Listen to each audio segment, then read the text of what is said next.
Welcome back to the Trapped podcast, where we liberate you from the myths and misinformation that have held your fitness journey hostage. I'm your host, Trapper Steinley, and I'm here to help you break down the science, practice, and real-world application of strength training. In our last episode, we covered an overview of periodization, detailing the various phases that comprise a well-rounded strength program. Today, we're delving deeper into the general physical preparedness, GPP, phase of strength training. This foundational phase is crucial for setting yourself up for success in later stages. Before we dive in, let's start with a quick refresher. General physical preparedness is all about establishing a broad base of fitness. During this phase, the focus is on developing your overall work capacity, including endurance, mobility, and flexibility. Think of GPP as the bedrock upon which the rest of your training will be built. By focusing on GPP, you enhance your ability to take on the more demanding, specific training phases that follow. Skipping or glossing over GPP phase is a common mistake among recreational lifters. They might rush into heavy lifting or complex exercises without first building a fitness foundation, risking injury and stunting progress. The GPP phase might feel less exciting, but it's essential for injury prevention and preparing your body for more intense and specialized training. Scientifically, GPP improves cardiovascular health, muscular endurance, and joint mobility, all critical elements for an effective and injury-free strength training journey. GPP typically involves higher volume, lower intensity workouts, focusing on multi-joint movements that recruit various muscle groups, thereby promoting balanced physical development. I want to run through some sample GPP exercises and applications. So let's explore that with some key exercises and how to utilize them in the GPP phase.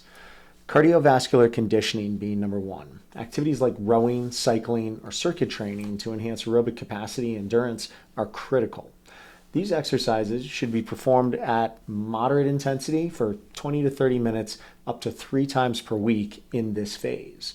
This is where we build our mitochondrial density and our ability to perform more work as we progress on our training journey.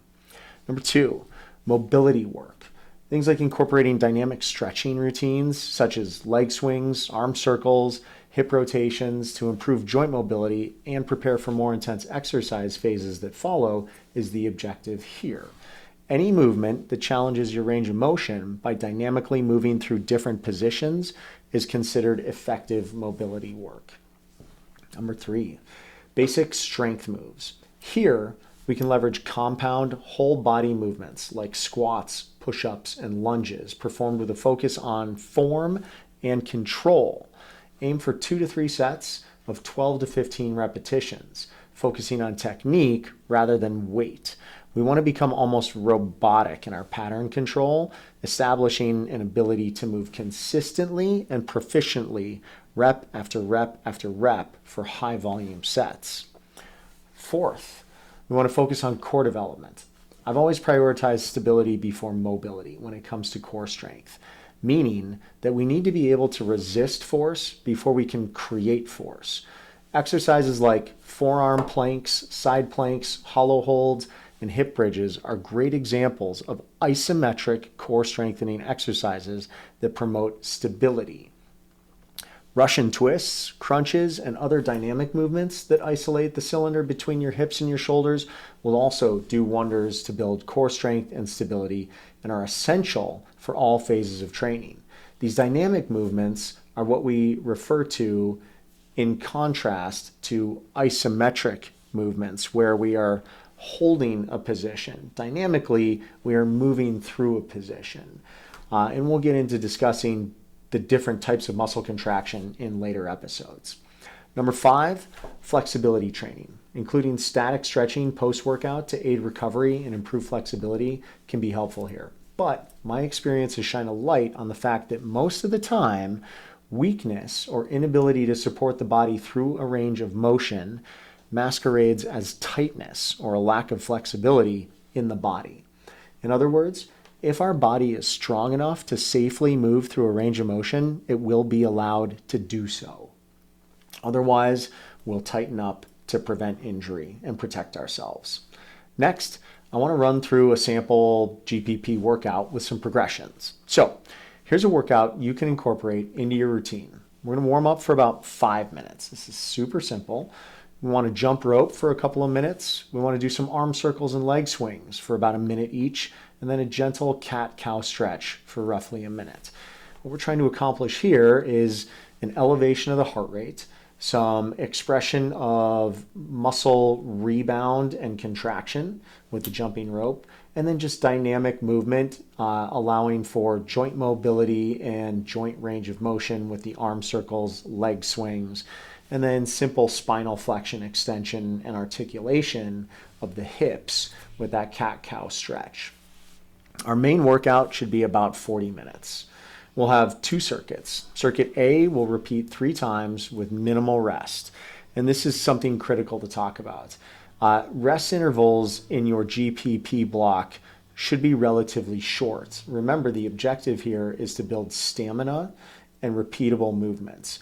We'll rest as necessary, but in this phase, we're not sitting there with a stopwatch and timing our rest intervals.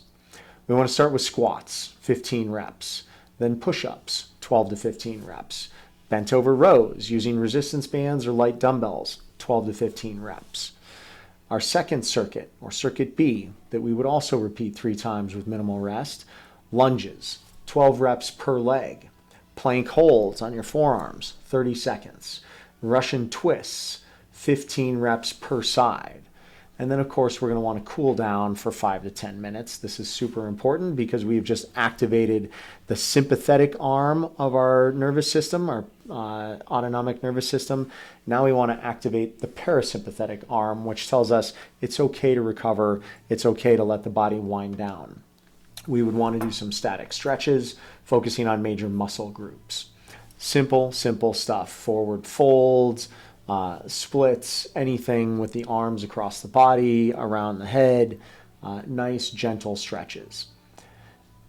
After we've kind of outlined that workout, the next thing I want to do is talk about how you can progress some of this. So some strategies for what you can do to make this particular workout last you 3 to 4 weeks as you're building through that GPP block. First of all, you can focus on manipulating one of 2 variables, volume or intensity. We'll talk about both of those, but first we would want to manipulate volume. So gradually increasing the number of repetitions or sets as your fitness improves. Next, intensity.